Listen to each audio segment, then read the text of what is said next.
प्रभाग क्रमांक 41 मधील उमेदवार अतुल तरवटे, जीवन जाधव, प्राची आल्हाड आणि स्नेहल दगडे यांच्या प्रचारार्थ भाजपाचे माजी आमदार योगेश टिळेकर यांची सभा घेण्यात आली आहे। या सभेनंतर योगेश टिळेकर पत्रकारांशी बोलत होते। भाजपच्या माध्यमातून सर्वत्र मोठा विकास झाला असून यापुढेही पुणे महानगरपालिका भाजपाच्या हातात राहणार असल्याने सर्वांगीण विकास करण्यासाठी आम्ही कटिबद्ध असल्याचे योगेश टिळेकर यांनी पत्रकारांशी बोलताना सांगितले। प्रभाग क्रमांक 41 मध्ये संघटनेची मोठ्या प्रमाणात पकड असून सध्याचे सर्व उमेदवार अतिशय सक्षम आणि समाजामध्ये सामाजिक बांधिलकीतून समाजात काम करताय। विकासाची विचारधारा असलेलं डबल इंजिनचं सरकार ट्रिपल इंजिन सरकार करायचं असेल तर 4 चाकी विकासाचा रथ महापालिकेत पाठवावा लागेल असंही योगेश टिळेकर यांनी पत्रकारांशी बोलताना सांगितलंय। पाहुयात पत्रकारांशी बोलताना योगेश टिळेकरांची सविस्तर बातचीत। मुळामध्ये या मतदारसंघामध्ये भारतीय जनता पक्षाची ताकद आहे आणि आम्ही प्रामाणिक प्रयत्न केला की या मतदारसंघामध्ये शिवसेना भाजपाची जी पारंपरिक युती आहे ती व्हावी, परंतु दुर्दैवानं एकमत न झाल्यानं तो निर्णय झाला। परंतु आता आम्ही निवडणुकीला सामोरं जातो। प्रभाग क्रमांक 15 असू, 16 असू, 17 असू किंवा या भागातले 41 प्रभाग असेल, या प्रभागामध्ये भारतीय जनता पक्षावरती मतदारांचा प्रचंड विश्वास आहे। या देशाचे पंतप्रधान नरेंद्र मोदी साहेब असतील किंवा शाश्वत विकासाचं स्वप्न पाहणारे या महाराष्ट्राचे नेतृत्व मुख्यमंत्री देवेंद्र फडणवीस साहेब असतील, यांच्यावरती या जनतेचा विश्वास आहे। मी सुद्धा 2014 ते 19 या मतदारसंघामध्ये प्रतिनिधित्व केलेलं आहे आणि म्हणून एक चांगली पकड संघटनेची सुद्धा या मतदारसंघामध्ये आहे। आम्ही उमेदवार सुद्धा सक्षमपणे समाजामध्ये सातत्याने जाऊन काम करणारे उमेदवार दिलेले आहेत आणि मग अशा वेळेस पक्षाची भूमिका, पक्षाचा विचारधारा आणि महाराष्ट्रातलं देशातलं सरकार जे काम करते ते डबल इंजिन सरकार पुन्हा एकदा ट्रिपल इंजिन करायचं असेल तर भारतीय जनता पक्षाशिवाय पर्याय नाही, हा विश्वास या भागातल्या जनतेचा, मतदारांचा आहे। आणि म्हणून मला खात्री आहे की जनता यावेळेस स्विंगमध्ये आम्हाला विजयी करेल।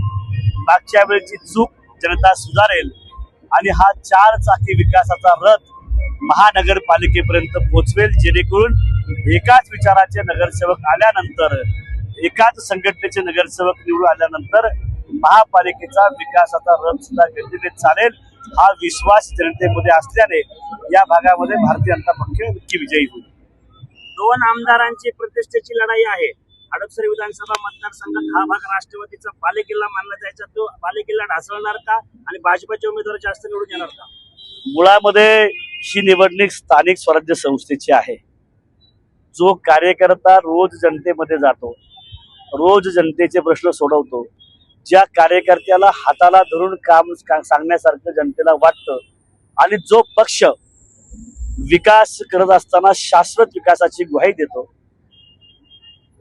त्याचबरोबर पारदर्शक कारभार करतो आणि जनतेला हे नक्की कळतंय जर हडपसरचा विकास गेली वर्षानुवर्ष रखडलेला आहे, त्याला जर पुढे नीट गतीने करायचा असेल तर ज्या पक्षाची सत्ता देशामध्ये, राज्यामध्ये आहे, त्याच पक्षाची सत्ता जर या मतदारसंघामध्ये भारतीय जनता पक्षाच्या माध्यमातून आणली तरच या भागाचा विकास होऊ शकतो। कारण 2014च्या अगोदर या मतदारसंघामध्ये राष्ट्रवादी काँग्रेस आणि काँग्रेसचेच नगरसेवक होते आणि म्हणून त्यांना एकदा संधी देऊन पाहिलेली आहे।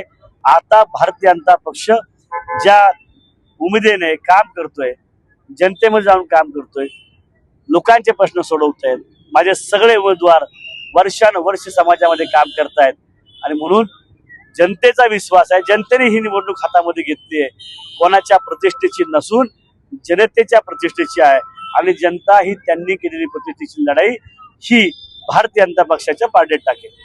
नवनवीन घडामोडी पाहण्यासाठी स्टार महाराष्ट्र न्यूजला सबस्क्राईब करा आणि ताज्या बातम्यांचे अपडेट मिळवण्यासाठी बेल आयकॉनला प्रेस करा आणि परिपूर्ण बातमीबरोबर रहा, इतरांपेक्षा एक पाऊल पुढे। नवनवीन घडामोडी पाहण्यासाठी स्टार महाराष्ट्र न्यूजला सबस्क्राईब करा आणि ताज्या बातम्यांचे अपडेट मिळवण्यासाठी बेल आयकॉनला प्रेस करा आणि परिपूर्ण बातमीबरोबर रहा, इतरांपेक्षा एक पाऊल पुढे।